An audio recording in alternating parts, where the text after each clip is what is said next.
두 달 전 수도권에 쏟아진 폭우로 영화 기생충의 결말보다 더한 비극이 현실에서 일어났습니다.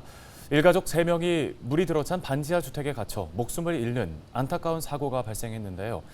반지하를 포함해 고시원, 옥탑방 등 이른바 지옥고에 사는 주거 빈곤층은 줄지 않고 있지만 이를 개선할 수 있는 실효성 있는 대책 수립은 이루어지지 않고 있습니다. 네, 10월 첫째 주 월요일은 유엔이 정한 주거의 날이었습니다. 고시원 등 집이 아닌 곳에서 살고 있는 취약계층을 만나고 왔는데요. 손성혜 기자가 전해드립니다. 어른손으로 5뼘도 안 될 정도의 좁은 복도. A씨는 이 복도 끝방에 삽니다.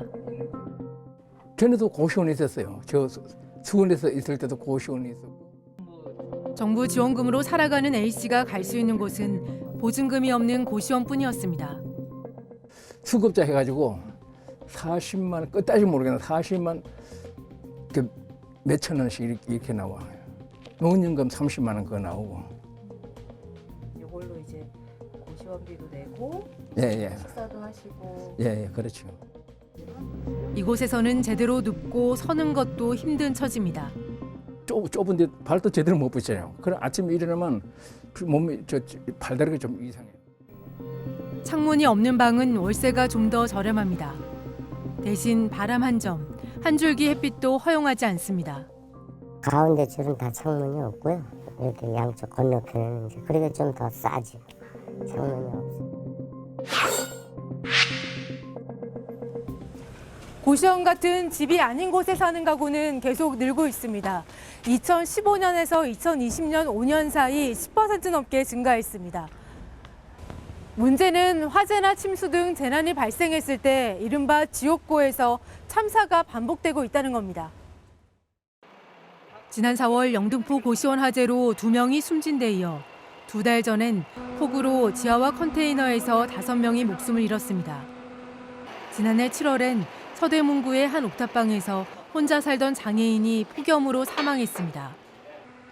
사상자 대부분은 주거급여 등을 받는 기초생활보장 수급자였습니다. 취약계층들이 사는 주거는 원래 집이라는 거는 보금자리여야 되고 나를 보호해주는 공간이어야 되는데 화재나 수재와 같은 재난 발생 시에 집이 그 자체로 흉기가 되는 것이 이제 가장 큰 문제라고 생각합니다. 서울에서 1인 가구가 받을 수 있는 주거급여는 최대 32만 7천 원. 전문가들은 주거복지 예산을 확대해야 한다고 말합니다. 주거빈곤은 스스로의 힘만으로 해결할 수 있는 문제가 아니라고 강조합니다. 지옥고에 사시는 분들의 핵심적인 문제가 사실 경제적인 능력이 없어서이기 때문에 예산을 투입해야 이 문제를 해결할 수가 있거든요.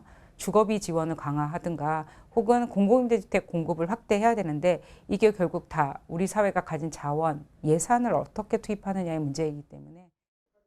취재진은 이오늘 고시원을 전전하다 반지하 월세로 옮긴 K씨의 집을 찾았습니다. 이 집은 LH가 보증금을 지원해주는 임대주택입니다. K씨는 임대주택 지원 대상 1순위인데도 집이 없어 1년 넘게 기다려 겨우 고시원을 벗어났습니다. 하지만 또 지옥고. 이게 현실입니다.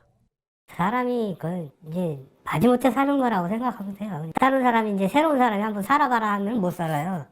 그러니까 쉽게 말하면 정상적인 사람은 못 살아요. 서울에서만 30만이 넘는 가구가 지옥고에 살고 있습니다. 헬로티비 뉴스 손성혜입니다.